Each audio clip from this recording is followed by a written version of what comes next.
André Manoukian livre la vraie version. L'audition chaotique de Julien Doré, Zabd. Ce mercredi 15 février, M6 célèbre le 20e anniversaire de la nouvelle star avec un parterre d'invités exceptionnels dont Julien Doré. Au micro d'Europe 1, André Manoukian a révélé la véritable histoire qui se cache derrière l'audition mouvementée du lauréat de la 5e saison.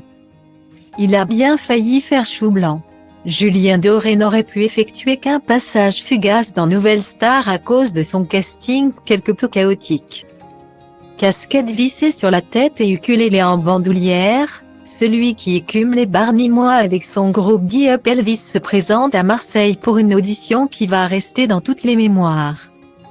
D'ailleurs, pour le 20e anniversaire du télécrochet de M6, le Cévenol aux multiples disques d'or a accepté de rejouer cette scène en compagnie de Virginie Efira. Car cette dernière, qui deviendra une de ses amies proches, n'est pas étrangère à son sauvetage in extremis. Du moins, on le croyait. Les fans du programme se souviennent de l'animatrice quitter la régie pour se ruer vers ce candidat atypique en le persuadant de piocher dans son répertoire une chanson française a cappella.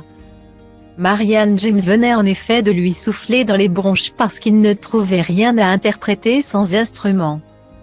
Or, ce n'est pas tout à fait à l'actrice nommée au César 2023 qu'il doit sa seconde chance, mais à un autre membre de l'équipe, comme l'a raconté André Manoukian sur Europe 1.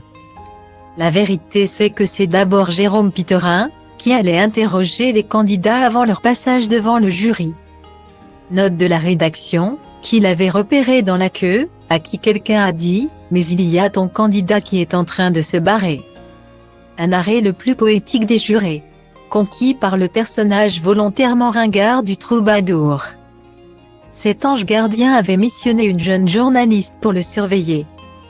Dans les coulisses, c'est le branle-bas de combat. On appelle Virginie Efira pour lui dire de faire quelque chose.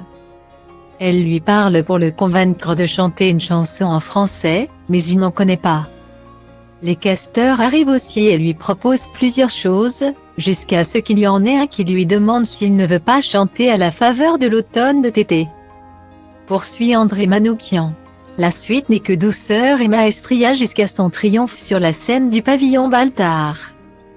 Il doit sa carrière à Jérôme Pitterin, à Virginie Efira et à Tété, du coup. Conclut le musicien. Comme quoi un simple choix de chanson peut sceller un destin doré.